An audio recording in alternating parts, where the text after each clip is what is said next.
तो हेलो दोस्तों, स्वागत है आपका अर्जुन मैथ्स पर, जहां आज हम लोग त्रिभुज से जुड़े हुए प्रश्न सॉल्व करेंगे और देखेंगे कि उन्हें कैसे आसानी से सॉल्व किया जाता है।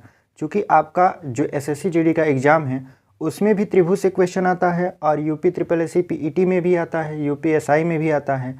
तो जितने भी आपके ये वनडे एग्जाम होते हैं उसमें त्रिभुज से रिलेटेड ज़रूर क्वेश्चन पूछता है। तो आज हम उन्हीं प्रश्नों को लेकर आए हैं जो कि पहले एग्जाम में पूछे गए थे और जिनके पूछने की संभावना ज़्यादा बनती है। तो यदि आप हमारे चैनल पर पहली बार आए हैं तो चैनल को जरूर सब्सक्राइब करिए, वीडियो अच्छी लगती है तो लाइक करिए और अपने दोस्तों तक शेयर करिए। तो चलिए शुरू करते हैं। देखिए, जो हमारा पहला प्रश्न है वो कह रहा है कि एक त्रिभुज की भुजाएं क्रमशः 5 सेमी, 6 सेमी व 9 सेमी है। त्रिभुज का क्षेत्रफल व परिमाप ज्ञात कीजिए। यहाँ पे आपसे त्रिभुज का क्षेत्रफल व परिमाप ज्ञात करने के लिए पूछ रहा है। तो आप थोड़ा सा इसमें कन्फ्यूज हो जाएंगे कि त्रिभुज का क्षेत्रफल निकालेंगे तो आपको बहुत ज़्यादा टाइम देना पड़ेगा। तो टाइम न देना पड़े इसके लिए हम लोग थोड़ा सा जुगाड़ अपनाते हैं। देखिए, जो भुजा दिया है आपका वो 5 सेमी, 6 सेमी और कितना दिया है 9 सेमी। तो सबसे पहले त्रिभुज का एरिया निकालने के बजाय हम लोग परिमाप निकालते हैं, क्योंकि ऑप्शन आपका दिया है दो ठो, एक तो क्षेत्रफल का दिया है और एक परिमाप का दिया है। तो यदि जिससे परिमाप मैच कर लेगा उससे क्षेत्रफल भी मैच करेगा। तो सबसे पहले परिमाप निकालेंगे। तो देखिए, 5 और 6 11, अब 11 और 9 जोड़ देंगे तो कितना हो जाएगा आपका 20 हो जाएगा। यानी उस त्रिभुज का जो क्षेत्रफल होगा वो तो हमें नहीं पता, लेकिन परिमाप पता है कितना 20 सेंटीमीटर। तो सबसे पहले इसमें ढूंढेंगे कि 20 सेंटीमीटर कहीं है क्या। तो देखिए, ऑप्शन नंबर ए में दिया है परिमाप 20 सेंटीमीटर, यानी जो हमारा उत्तर होगा वो ऑप्शन नंबर ए होगा। हमें इसमें त्रिभुज का क्षेत्रफल निकालना नहीं है, क्योंकि आप अगर त्रिभुज का क्षेत्रफल निकालने लगोगे तो बहुत ज़्यादा टाइम लग जाएगा। तो कौन सा उत्तर आपका उस हिसाब से हो जाएगा, तो option number A is the right answer. और त्रिभुज का परिमाप क्या होता है, तीनों भुजाओं का योग होता है। तो हमने तीनों भुजाओं को यहाँ पे जोड़ दिया है। तो बढ़ देते हैं अपने अगले सवाल में और देखते हैं कि हमारा अगला सवाल क्या है। हमारा जो दूसरा प्रश्न है वो ये है कि यदि एक समबाहु त्रिभुज की प्रत्येक भुजा 4 सेंटीमीटर लंबी हो तो इस त्रिभुज का क्षेत्रफल तथा परिमाप कितना होगा। तो यहाँ पर भी हम वही ट्रिक लगाएंगे, पहले परिमाप निकालेंगे, उसके बाद क्षेत्रफल ज़रूरत पड़ी तो निकालेंगे, नहीं ज़रूरत पड़ेगी तो हमारा ऑप्शन ही हमारा उत्तर तय कर देगा। देखिए, यहाँ पर कहा है कि एक आपका समबाहु त्रिभुज है। समबाहु त्रिभुज किसे कहते हैं, ऐसा त्रिभुज जिसकी तीनों भुजा बराबर हो और प्रत्येक कोण 60 अंश का हो, आपका क्या कहलाता है, समबाहु त्रिभुज कहलाता है।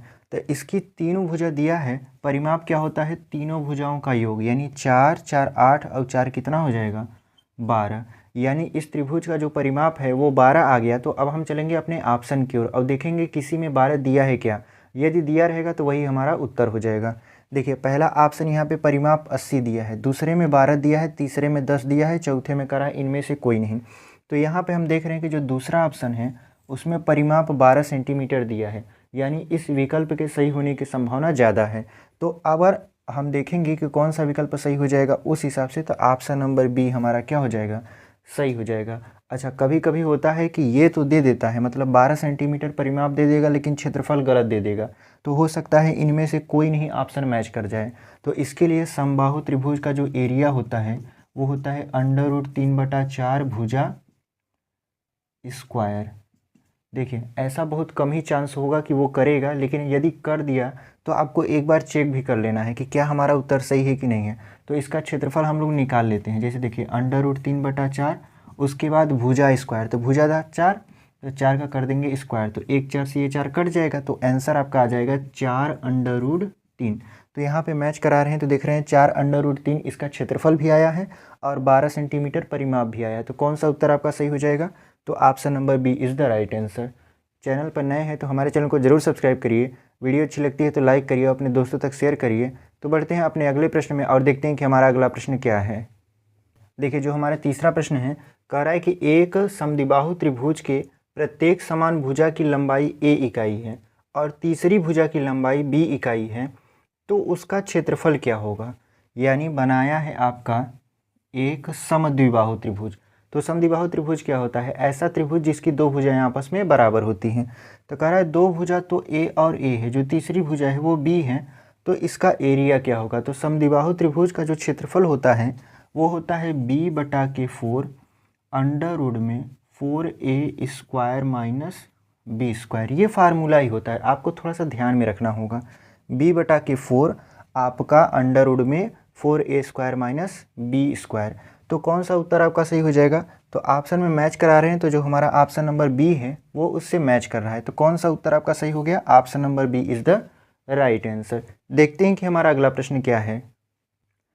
चौथा जो प्रश्न है वो ये है कि एक समकोण त्रिभुज का कर्ण 10 सेंटीमीटर, आधार 8 सेंटीमीटर है, तो उस त्रिभुज का परिमाप क्या होगा?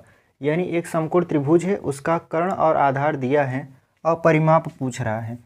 तो देखिए यहाँ पे एक त्रिक लगता है कि यदि कर्ण 10 हो और आधार 8 हो तो लंब 6 होता है।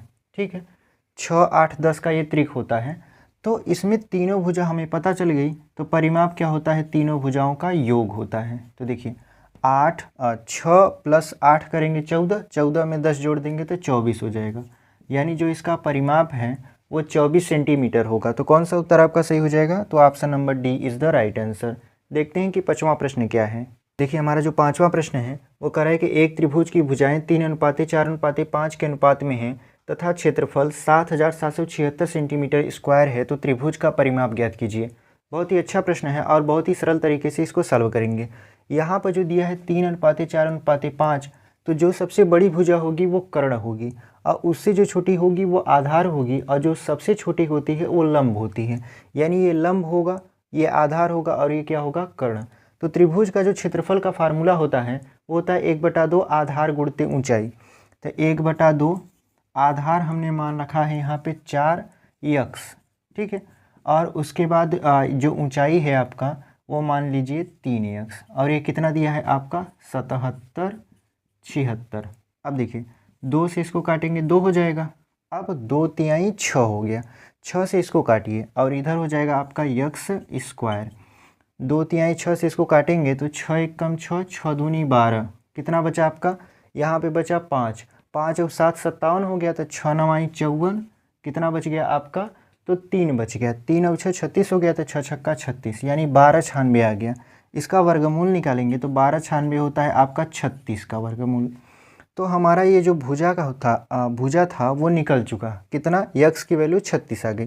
तो 36 में यदि हम 3 से गुणा कर देंगे तो पहली भुजा निकलेगा, 36 में 4 से गुणा कर देंगे दूसरी भुजा, 36 में 5 से गुणा कर देंगे तो तीसरी भुजा निकल जाएगा। लेकिन हमसे भुजा नहीं पूछ रहा है, हमसे पूछ रहा है परिमाप। तो परिमाप के लिए क्या करते हैं? सबसे पहले इनको जोड़ लेते हैं। तो देखिए 4 3 7, 7 5 कितना हो जाएगा? 12। अब देखिए ये जो 12 हम जोड़े हैं उसमें हम इस 36 वाले से क्या कर दें? गुणा कर दें, तो हमारा उत्तर आ जाएगा। अब देखिए 12 6 72, यानी ये कितना आ गया? 2।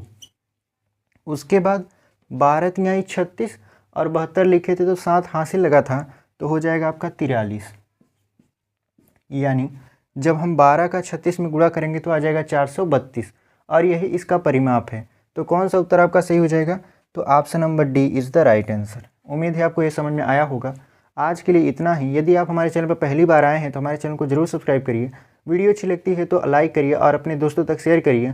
हम SSC GD का प्रैक्टिस सेट अपने दूसरे वाले चैनल कंसेप्ट विद अर्जुन पर डाल रहे हैं, तो वहाँ से आप प्रैक्टिस सेट की तैयारी कर लीजिए। और यहाँ पर हम थ्योरी वाइज भी पढ़ा रहे हैं, सवाल भी लगा रहे हैं, तो आप यहाँ से भी तैयारी कर लीजिए। तो मिलते हैं आपसे अगले वीडियो में, तब तक के लिए धन्यवाद।